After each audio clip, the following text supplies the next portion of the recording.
Hey, everybody. Welcome to the Nerdy Photographer Podcast. It's your host, Casey, and it's just me in this episode. It's been hard to get other people around for recording for numerous reasons. It's the summer. A lot of my wedding photographer friends are busy, but also my neighbors have been having some work done, and there's been jackhammering for the last month and a half, so it makes it kind of difficult to find time to record when there's hours and hours and hours of jackhammering, and it's real fun for me. But I wanted to get this episode out to you because I had these experiences recently that I think would be really important for anybody, just anybody in general. But I mean, especially if you're running a business and especially if you're running a photography business, because these are things that it took me so long to figure out that if I can help anyone get to this place sooner than I did, I think I'll be doing a great service. So let's just get into it. At the end of April, beginning of May, I was on vacation. I was out of the country. And I got 2 inquiries for weddings. They were coming up in about 3 months away. And they were both pretty big weddings. They weren't like little, like elopements where there wasn't a lot of moving pieces. They were both pretty big events, big venues, lots of people. They needed, video, second photographer. There's a lot of things to sort out beforehand. So, a pretty short timeline for something that big, less than 3 months to do. So I reached out immediately and said, hey, listen, I sent the same email to both couples. I said, listen, I am out of the country right now. I have infrequent access to email because I don't know, when I'm going to be, anywhere where there's Wi-Fi. But I do have phone service through my phone provider, and I'm getting text messages pretty good. The text messages are getting through to me. So if you need to get in touch with me immediately because of the short time frame that we're dealing with, you can text me. Here's my number. Get a hold of me. Otherwise, what I will do is I'm going to reach out to you in about 4 days or so, 4 or 5 days, when I get back into the US and I have consistent access to email. Just letting you know. Sent that email out to both couples.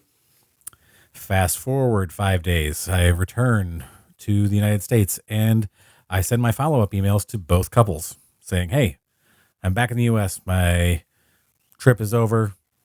I'm ready to talk. I understand, our timeline is pretty crunched here. So, if you need to, we need to get on a Zoom call or a phone call, or you just want to talk about it over email, just let me know what works for you.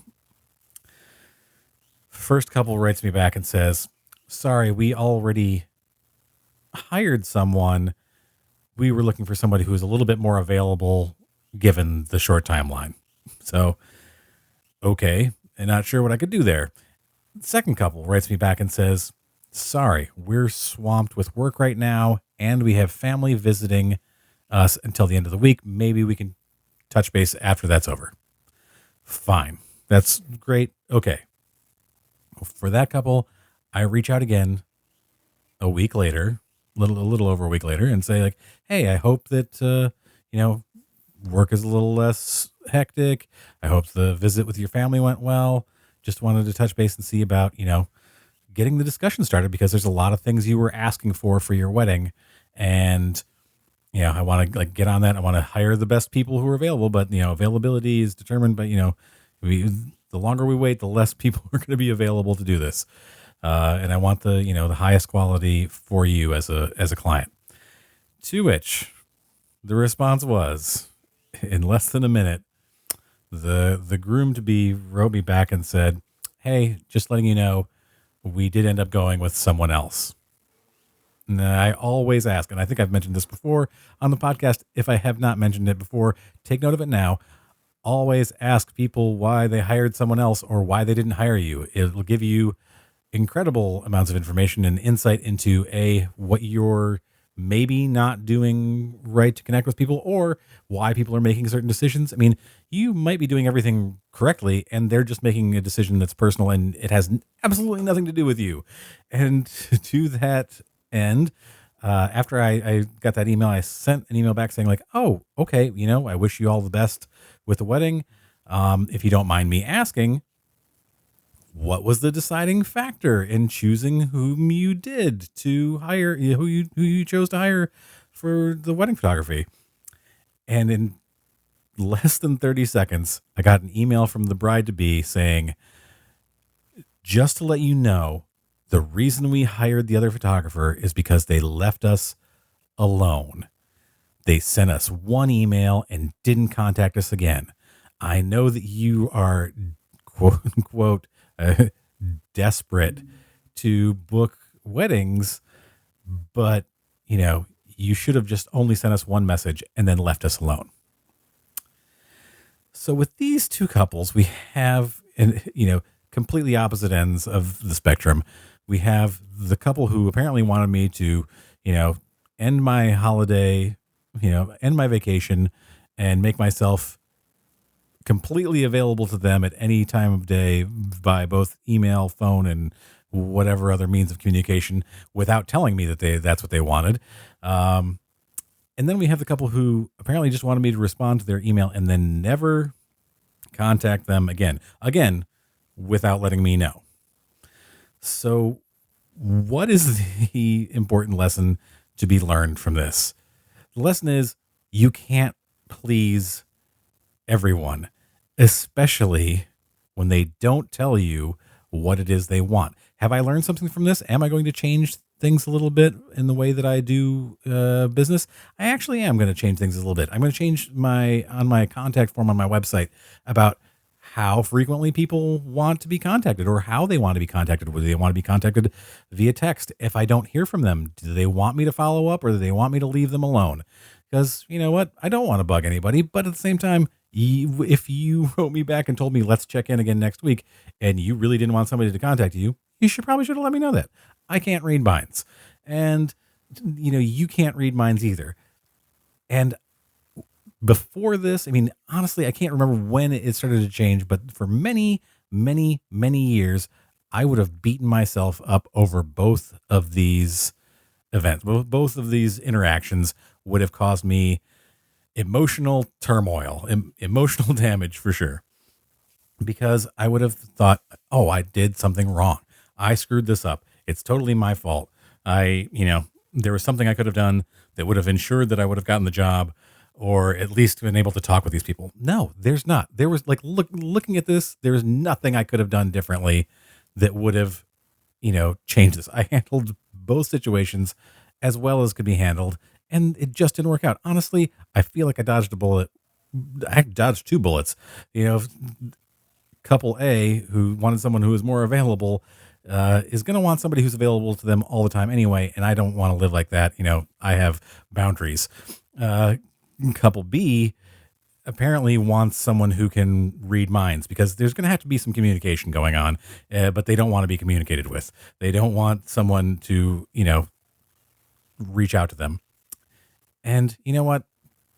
I found that comment that I know you're desperate to book weddings. Like, I'm not desperate. This is 3 months away. Like, I wasn't planning on having, this gig. What I'm desperate to do is help people. And when you've created this truncated timeline to do the job and crunched everything down, I want to give you as much of the benefit of my experience as possible.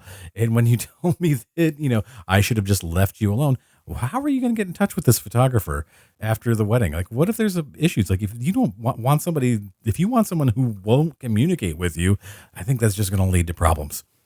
But I think the most important lesson here is that I didn't beat myself up afterwards. You have to know when to let go and just be like, I didn't do anything wrong here.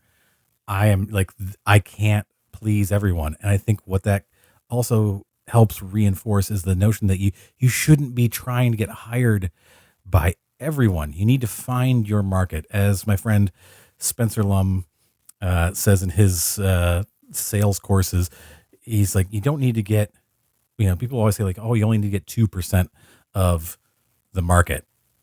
And it's not that. It's not that you need to get 2% of the entire, like the whole market. You need to get 100% of that 2%. You need to focus on that. You're not casting this giant net into the world and thinking, oh, I'm going to catch 2% of these fish. Like, no, you have to be focused on that 2% that are the people that, are interested in your work, that you are delineating yourself from the rest of the market out there, as far as whether you're a photographer or whatever it is you're doing.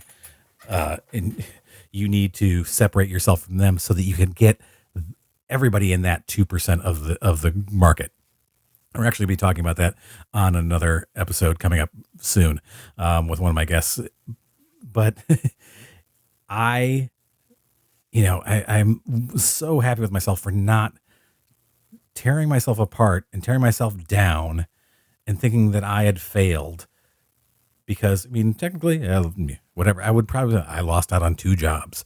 That would have been my thought process earlier on in my career. Like I said, I can't even remember when that changed. But knowing that I didn't do anything wrong, and it just went another way. It could have been for any number of reasons. People just could have been like, hey, you know what? Your photos aren't my style. That's totally fine. It's totally fine that you can't please everyone. You just need to focus on the people who are into what you do. And that brings me to another instance of something that happened recently that, again, where I previously would have blamed myself. I had done a shoot for this client. We were doing some business headshots, and throughout the shoot, I was showing my client the photos. And this client had told me, I stopped coloring my hair over the pandemic. I decided to go natural with my natural hair color, and I haven't had business headshots done in a long time, and I want headshots that are going to reflect this new, more natural look. Awesome. Great. So we set up the shoot. I do the headshots. I'm showing my client these photos throughout the shoot. They're giving me love the photos, love these pictures. Awesome. I delivered the photos the next day because they were on a short time crunch for another, needed the photos for a PR opportunity. A week later, I get an email that says, I'm not going to be using any of these photos because, you just lit this wrong, and it really highlights my, gray hair and this, like you did this wrong. You did it wrong, and you should have done it differently, and so that it didn't accentuate that I have gray hair. And again, in the past, I would have beat myself up over this and said, oh, I should have done something differently. Or, do you want to reschedule? You want to reshoot this? But the thing is, you came to me originally saying that you wanted to showcase this. Look, I showed you the pictures while we were shooting it. My guess is that afterwards they were showing these photos to someone, and someone said, wow, you really look old, is my guess. And we all have insecurities. That's fine. If you came to me and said is there something we can do? It's fine. But instead you tried to blame me like I did my job wrong. I've been doing this for over 20 years. I know how to do this. The photos are lovely. Like, they're really good. There's nothing wrong with the pictures. This is a matter of personal preference, whatever. I wouldn't even call it preference because we wanted this originally. This is what you wanted. And younger Casey would have gone out of their way to reshoot this and somehow do something else, which, there wouldn't be anything unless they colored their hair. I don't know what color of light I could use to make this some sort of soft, dark, very dark. It'd have to be very dark, shoot with professional, standard business headshots. The two just don't blend together. But to sum up and final, bring this episode to conclusion, stop beating yourself up. You can't please everyone. There are going to be the clients occasionally who, again, you can't read their minds. They're just not going to be happy. You can't make them happy. They're going to be the potential clients that you were never going to make happy. They're just not the people for you. And you have to find some way to let go. And I know that it's very, very difficult, especially when you're a solopreneur, when you're a sole proprietor, when your name is the one on the door. And that's the one thing I always try to tell people is why I generally take these things so personally is because my business is my name. Like, it's Casey Fatchett Photography. So when someone doesn't like that, it's personal. It feels personal because it's about me. It's my name. So I know how hard it can be to let go of those things, but you need to find ways to let go. If you make an honest mistake, yes, that's your fault. Or you do something wrong, when you did wrong. But if you know that you did everything right and somebody's just not pleased, like, stop beating yourself up. It doesn't mean you shouldn't do what you can to make the situation right for your clients, especially if there's people you want to come back to you, if you want to continue working with them. Like I said, I feel like I dodged a bullet with those two wedding couples because I don't think personality wise we would have been a match anyway. And with this other client, I don't think that, if you're going to come back and blame me for honestly what was a decision, instead of coming to me and wanting to work with me about it, just saying that it was my fault. Again, probably somebody I don't want to work with ever again. So take your time when you find yourself in these situations where you're feeling like it's your fault and you did something wrong and you're hurting your business. Take a moment, take a deep breath, and really consider what's going on and whether it's just a matter of you can't please everybody. All right, folks, more episodes coming in the near future. I will be trying to get things out again. Like I said, it's the summertime and I am busy with weddings and such, but I'm going to do my best to keep the episodes coming out regularly. In the meantime, you can follow us on Twitter, Instagram, and the TikTok. Things are really blowing up on the TikTok. TikTok is now our most followed social media platform.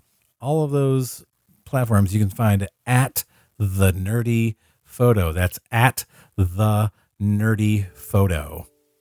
And be sure to subscribe and tell your friends about this podcast. Leave a review on Apple Podcasts or on Podchaser or on Good Pods. We are still the #1 visual arts podcast on Good Pods. We're also the #1 hobby podcast on Good Pods. I mean, I would say this is more about being a professional photographer, but when it comes to categorizing things, apparently photography is a hobby. It's fine. I will take it. We're #1. But get out there. Tell more people about the podcast. Let's continue to grow this community. And until next time, stay safe and stay nerdy.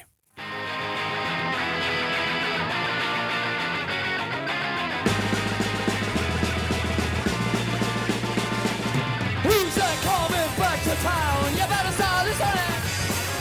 Who's your heart been beating about? You better listen. Hey, listeners, are you looking for a way to support the Nerdy Photographer or just show off your love for photography? Head over to nerdyphotographer.com and go to the merchandise section of our shop. That's right. There's merchandise. There's funny t-shirts, wall art with inspirational photography quotes, mugs for people who drink things, stickers. You take them and you stick them to other things. The kids love these. Gonna be huge. So head over to nerdyphotographer.com, click on the shop, and head to the merchandise section to get yours today. Merchandising.